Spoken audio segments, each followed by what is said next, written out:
High court ಮತ್ತೆ ಸಂದೇಶ್ ಚೌಟಾರಿಂದ ವಾದ ಮಂಡನೆ. ಸಿಎಂ ನೇರವಾಗಿ ಆದೇಶ ನೀಡಿದ್ದಾರೆ. ಈ ಪ್ರಕರಣದಲ್ಲಿ ಸಿಎಂ ಆದೇಶದ ಹಿನ್ನೆಲೆಯಲ್ಲಿ ಅರೆಸ್ಟ್ ಮಾಡಲಾಗಿದೆ ಅಂತ ಹೇಳಿ ವಾದ ಮಂಡಿಸಿದ್ದಾರೆ. ಆದ್ರೆ ಗ್ರೌಂಡ್ಸ್ ಆಫ್ ಅರೆಸ್ಟ್ ಮೇಲೆ ಅರೆಸ್ಟ್ ಆಗಿಲ್ಲ. ಮುಖ್ಯಮಂತ್ರಿಗಳ ಮಾಧ್ಯಮದ ಮುಂದೆ ಬಂದು ಹೇಳಿದ್ರು, ನಾವು ಕೆಎಸ್ಸಿಎನ್ ಅವ್ರನ್ನ ಅರೆಸ್ಟ್ ಮಾಡಿದೀವಿ, ಆರ್ಸಿಬಿ ಅವರನ್ನ ಅರೆಸ್ಟ್ ಮಾಡಿದೀವಿ, ಡಿಎನ್ಎ ಸಂಸ್ಥೆಯನ್ನ ಅರೆಸ್ಟ್ ಮಾಡಿದೀವಿ ಅಂತ ಹೇಳಿ. ಆದ್ರೆ ಮುಖ್ಯಮಂತ್ರಿಗಳು ಈ ರೀತಿ ಸ್ಟೇಟ್ಮೆಂಟ್ ಕೊಡೋಕ್ ಮುಂಚೆ ಅರೆಸ್ಟ್ ಆಗೇ ಇರಲಿಲ್ಲ. ಮುಖ್ಯಮಂತ್ರಿಗಳ ಸ್ಟೇಟ್ಮೆಂಟ್ ಆದ್ಮೇಲೆ ಬಂದು ಪೊಲೀಸರು ಅರೆಸ್ಟ್ ಮಾಡಿದ್ದಾರೆ. ಮಹಾಸ್ವಾಮಿಗಳೇ, ಮುಖ್ಯಮಂತ್ರಿಗಳ ಸ್ಟೇಟ್ಮೆಂಟ್ ನ ಆಧಾರದ ಮೇಲೆ ಹಿಂಗೆ ಪೊಲೀಸರು ಅರೆಸ್ಟ್ ಮಾಡಬಹುದಾ? ಇದು ಗ್ರೌಂಡ್ಸ್ ಆಫ್ ಅರೆಸ್ಟ್ ಆಗತ್ತಾ ಅನ್ನೋ ಅತ್ಯಂತ ಪ್ರಮುಖ ಹಾಗೆ ಪ್ರಬಲವಾದ ವಾದ ಮಂಡಿಸ್ತಾ ಇದ್ದಾರೆ. ನನ್ನ ಕಲೀಗ್ ಅರವಿಂದ್ ಮತ್ತಷ್ಟು ಡೀಟೇಲ್ಸ್ ನೊಂದಿಗೆ ನೇರ ಸಂಪರ್ಕದಲ್ಲಿ.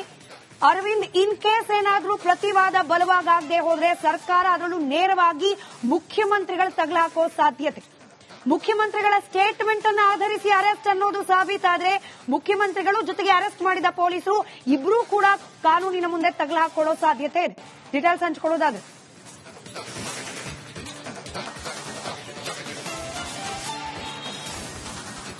ಖಂಡಿತ ಸ್ಮಿತಾ, ಈ ಒಂದು ಹಂತದಲ್ಲಿ ರಿಟ್ ಅರ್ಜಿ ಅಂದ್ರೆ ಮೂಲಭೂತ ಹಕ್ಕುಗಳ ಒಂದು ಉಲ್ಲಂಘನೆ ಮಾಡಿದ್ದಾರೆ ಅನ್ನುವಂತಹ ಹಂತದಲ್ಲಿ ಹೈಕೋರ್ಟ್ಗೆ ಒಂದು ಪಿಟಿಷನ್ ಸಲ್ಲಿಕೆ ಮಾಡ್ತಾರೆ. ಆ ಒಂದು ಹಂತದಲ್ಲಿ ಸಂದೇಶ್ ಚೌಟ ಈಗ ವಾದವನ್ನ ಮಂಡಿಸ್ತಾ ಇದ್ದಾರೆ. ಬಲು ಪ್ರಬಲವಾಗಿ ಅವರು ವಾದವನ್ನ ಮಾಡ್ತಾ ಇರುವಂತದ್ದು, ಕಂಪ್ಲೀಟ್ ಆಗಿ ಇಲ್ಲಿ ಗ್ರೌಂಡ್ಸ್ ಆಫ್ ಅರೆಸ್ಟ್ ನ ಉಲ್ಲಂಘನೆ ಮಾಡಿದ್ದಾರೆ ಪೊಲೀಸರು ಅನ್ನುವಂತಹ ಮಾತನ್ನ ಅವ್ರು ಹೇಳ್ತಾ ಇರುವಂತದ್ದು. ಈ ಹಂತದಲ್ಲಿ ಈ ಒಂದು ಕೆಎಸ್ಸಿಎ ಒಂದು ಅಧ್ಯಕ್ಷರಾಗಿರುವಂತಹ ರಘು ಭಟ್ ಆಗಿರ್ಬೋದು, ಹಾಗೆ ಶಂಕರ್ ಆಗಿರ್ಬೋದು, ಜೊತೆಗೆ ಜೈರಾಮ್ ಇವ್ರು ಏನಿದ್ದಾರೆ, ಖಜಾಂಚಿ ಜೈರಾಮ್, ಈ ಮೂವರಿಗೂ ಕೂಡ ಸದ್ಯ ರಿಲೀಫ್ ಸಿಕ್ಕಿರುವಂತದ್ದು. ಈ ಒಂದು ಎಫ್ಐಆರ್ ಆದ ತಕ್ಷಣ ಕೆಎಸ್ಸಿಎ ಸಿಬ್ಬಂದಿಗಳನ್ನ ಅರೆಸ್ಟ್ ಮಾಡಿರ್ತಾರೆ ಪೊಲೀಸರು. ಅದಾದ ಬಳಿಕ ಶಂಕರ್ ಅವರು ಅಬ್ಸ್ಕ್ಯಾಂಡ್ ಆಗಿದ್ದಾರೆ, ಅಂದ್ರೆ ಪರಾರಿಯಾಗಿದ್ದಾರೆ ಅನ್ನುವಂತಹ ವಿಷಯ ಕೂಡ ಲಭ್ಯ ಆಗುತ್ತೆ. ಅದಾದ ಬಳಿಕ ಅವರನ್ನ ಹುಡುಕೋದಕ್ಕಾಗಿ ಪ್ರತ್ಯೇಕ ತಂಡ ಕೂಡ ರಚನೆ ಆಗುತ್ತೆ. ಈ ಎಲ್ಲಾ ಬೆಳವಣಿಗೆಗಳಿಗೆ ಈಗ ಸದ್ಯ ಕೆಎಸ್ಸಿಎ ಒಂದು ಏನಿತ್ತು ಆ ಒಂದು ಅಧಿಕಾರಿಗಳಿಗೆ, ಆ ಸಿಬ್ಬಂದಿಗಳಿಗೆ ಸದ್ಯ ರೈಟ್ ಅದು ಬಹುಶಃ ಸಂಪರ್ಕ ಕಡಿತವಾಗಿದೆ. ಕೆಎಸ್ಸಿಎ ಅಧಿಕಾರಿಗಳ ವಿರುದ್ಧ ಬಲವಂತದ ಕ್ರಮ ಬೇಡ ಅಂತ ಹೇಳಿ ಹೈಕೋರ್ಟ್ ಸದ್ಯಕ್ಕೆ ಒಂದಷ್ಟು ರಿಲೀಫ್ ಅಂತೂ ಕೆಎಸ್ಸಿಎ ಸಿಬ್ಬಂದಿಗಳಿಗೆ ನೀಡಿದೆ. ಇದರ ಜೊತೆಗೆ ಸಂದೇಶ್ ಚೌಟಾರಿಂದ ಪ್ರಬಲವಾದ ವಾದ ಮಂಡನೆ ಆಗ್ತಾ ಇದೆ. ಗ್ರೌಂಡ್ಸ್ ಆಫ್ ಅರೆಸ್ಟ್ ಸರಿ ಇಲ್ಲ, ತನಿಖೆ ನಡೆಸಿ ಅಂತ ಹೇಳಿ ನೀವೇನೋ ಹೇಳ್ತಿದ್ದೀರಿ ಮಹಾಸ್ವಾಮಿಗಳೇ, ತನಿಖೆಗೆ ಅಡ್ಡಿ ನಾನು ಮಾಡೋದಿಲ್ಲ ಅಂತ ಹೇಳಿ ಹೇಳ್ತಿದ್ದೀರಿ. ಆದ್ರೆ ಇಡೀ ಅರೆಸ್ಟ್ ಪ್ರಕ್ರಿಯೆ ಇದೆಯಲ್ಲ ಅದೇ ಸರಿ ಇಲ್ಲ. ಗ್ರೌಂಡ್ಸ್ ಆಫ್ ಅರೆಸ್ಟ್ ಅನ್ನ ಸರಿಯಾಗಿ ತಿಳಿಸೇ ಇಲ್ಲ. ಕೇವಲ ಮುಖ್ಯಮಂತ್ರಿಗಳು ಹೇಳಿದ್ರು ಅನ್ನೋ ಕಾರಣಕ್ಕೆ ಪೊಲೀಸರು ಬಂದುಬಿಟ್ಟು ಅರೆಸ್ಟ್ ಮಾಡಿಬಿಟ್ಟಿದ್ದಾರೆ.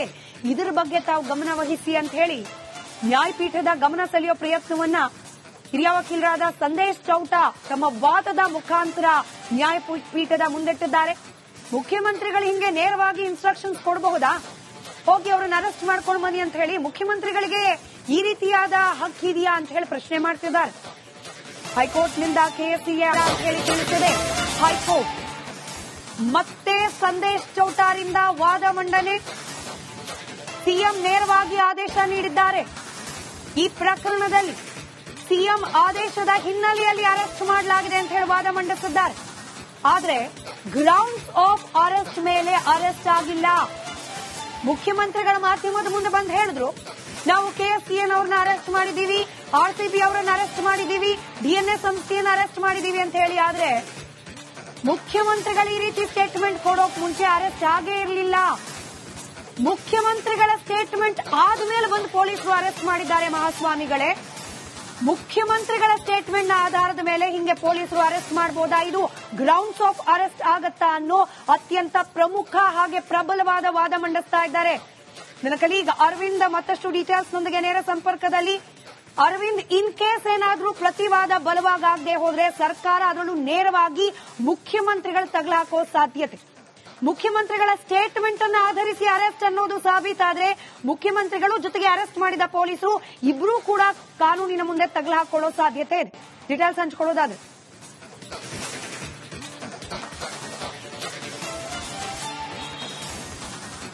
ಖಂಡಿತ ಸ್ಮಿತಾ, ಈ ಒಂದು ಹಂತದಲ್ಲಿ ರಿಟ್ ಅರ್ಜಿ ಅಂದ್ರೇನೆ ಮೂಲಭೂತ ಹಕ್ಕುಗಳ ಒಂದು ಉಲ್ಲಂಘನೆ ಮಾಡಿದ್ದಾರೆ ಅನ್ನುವಂತ ಹಂತದಲ್ಲಿ ಹೈಕೋರ್ಟ್ಗೆ ಒಂದು ಪಿಟಿಷನ್ ಸಲ್ಲಿಕೆ ಮಾಡ್ತಾರೆ. ಆ ಒಂದು ಹಂತದಲ್ಲಿ ಸಂದೇಶ್ ಚೌಟಾ ಈಗ ವಾದವನ್ನ ಮಂಡಿಸ್ತಾ ಇದ್ದಾರೆ. ಬಲು ಪ್ರಬಲವಾಗಿ ಅವರು ವಾದವನ್ನ ಮಾಡ್ತಾ ಇರುವಂತದ್ದು, ಕಂಪ್ಲೀಟ್ ಆಗಿ ಇಲ್ಲಿ ಗ್ರೌಂಡ್ಸ್ ಆಫ್ ಅರೆಸ್ಟ್ ನ ಉಲ್ಲಂಘನೆ ಮಾಡಿದ್ದಾರೆ ಪೊಲೀಸರು ಅನ್ನುವಂತ ಮಾತನ್ನ ಅವ್ರು ಹೇಳ್ತಾ ಇರುವಂತದ್ದು.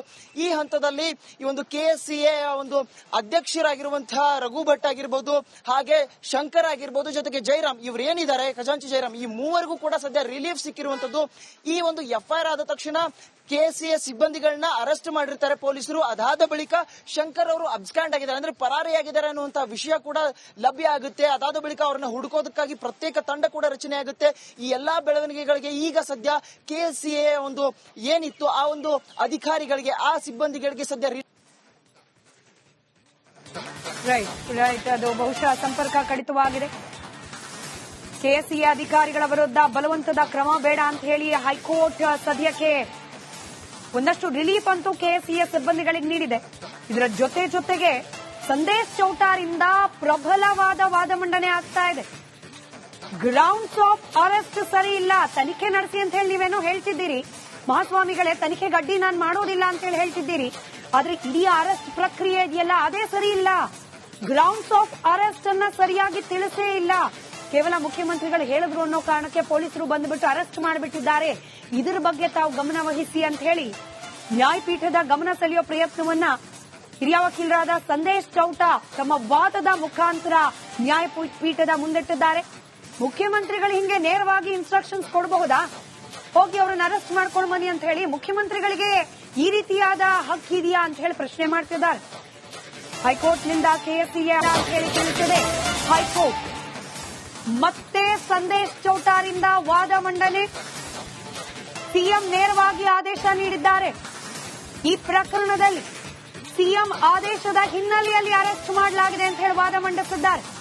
ಆದ್ರೆ ಗ್ರೌಂಡ್ಸ್ ಆಫ್ ಅರೆಸ್ಟ್ ಮೇಲೆ ಅರೆಸ್ಟ್ ಆಗಿಲ್ಲ. ಮುಖ್ಯಮಂತ್ರಿಗಳ ಮಾಧ್ಯಮದ ಮುಂದೆ ಬಂದು ಹೇಳಿದ್ರು, ನಾವು KSCA ಅರೆಸ್ಟ್ ಮಾಡಿದೀವಿ, RCB ಅವರನ್ನ ಅರೆಸ್ಟ್ ಮಾಡಿದೀವಿ, DNA ಸಂಸ್ಥೆಯನ್ನ ಅರೆಸ್ಟ್ ಮಾಡಿದೀವಿ ಅಂತ ಹೇಳಿ. ಆದ್ರೆ ಮುಖ್ಯಮಂತ್ರಿಗಳು ಈ ರೀತಿ ಸ್ಟೇಟ್ಮೆಂಟ್ ಕೊಡೋಕ್ ಮುಂಚೆ ಅರೆಸ್ಟ್ ಆಗೇ ಇರಲಿಲ್ಲ. ಮುಖ್ಯಮಂತ್ರಿಗಳ ಸ್ಟೇಟ್ಮೆಂಟ್ ಆದ್ಮೇಲೆ ಬಂದು ಪೊಲೀಸರು ಅರೆಸ್ಟ್ ಮಾಡಿದ್ದಾರೆ ಮಹಾಸ್ವಾಮಿಗಳೇ. ಮುಖ್ಯಮಂತ್ರಿಗಳ ಸ್ಟೇಟ್ಮೆಂಟ್ ನ ಆಧಾರದ ಮೇಲೆ ಹಿಂಗೆ ಪೊಲೀಸರು ಅರೆಸ್ಟ್ ಮಾಡಬಹುದಾ? ಇದು ಗ್ರೌಂಡ್ಸ್ ಆಫ್ ಅರೆಸ್ಟ್ ಆಗತ್ತಾ ಅನ್ನೋ ಅತ್ಯಂತ ಪ್ರಮುಖ ಹಾಗೆ ಪ್ರಬಲವಾದ ವಾದ ಮಂಡಿಸ್ತಾ ಇದ್ದಾರೆ. ನನ್ನ ಕಲೀಗ್ ಅರವಿಂದ್ ಮತ್ತಷ್ಟು ಡೀಟೇಲ್ಸ್ ನೊಂದಿಗೆ ನೇರ ಸಂಪರ್ಕದಲ್ಲಿ. ಅರವಿಂದ್, ಇನ್ ಕೇಸ್ ಏನಾದ್ರೂ ಪ್ರತಿವಾದ ಬಲವಾಗದೆ ಹೋದ್ರೆ ಸರ್ಕಾರ ಅದರಲ್ಲೂ ನೇರವಾಗಿ ಮುಖ್ಯಮಂತ್ರಿಗಳು ತಗಲಾಕೋ ಸಾಧ್ಯತೆ, ಮುಖ್ಯಮಂತ್ರಿಗಳ ಸ್ಟೇಟ್ಮೆಂಟ್ ಅನ್ನು ಆಧರಿಸಿ ಅರೆಸ್ಟ್ ಅನ್ನೋದು ಸಾಬೀತಾದ್ರೆ ಮುಖ್ಯಮಂತ್ರಿಗಳು ಜೊತೆಗೆ ಅರೆಸ್ಟ್ ಮಾಡಿದ ಪೊಲೀಸರು ಇಬ್ರು ಕೂಡ ಕಾನೂನಿನ ಮುಂದೆ ತಗಲಾಕೊಳ್ಳೋ ಸಾಧ್ಯತೆ ಇದೆ. ಡೀಟೇಲ್ಸ್ ಹಂಚಿಕೊಳ್ಳೋದಾದ್ರೆ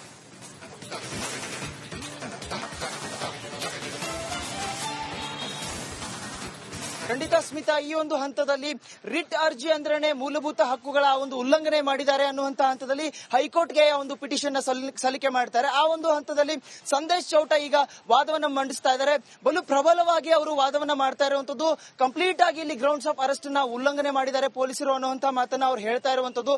ಈ ಹಂತದಲ್ಲಿ ಈ ಒಂದು KSCA ಒಂದು ಅಧ್ಯಕ್ಷರಾಗಿರುವಂತಹ ರಘು ಭಟ್ ಆಗಿರ್ಬೋದು, ಹಾಗೆ ಶಂಕರ್ ಆಗಿರ್ಬೋದು, ಜೊತೆಗೆ ಜೈರಾಮ್ ಇವ್ರು ಏನಿದ್ದಾರೆ, ಖಜಾಂಚಿ ಜೈರಾಮ್, ಈ ಮೂವರಿಗೂ ಕೂಡ ಸದ್ಯ ರಿಲೀಫ್ ಸಿಕ್ಕಿರುವಂತದ್ದು.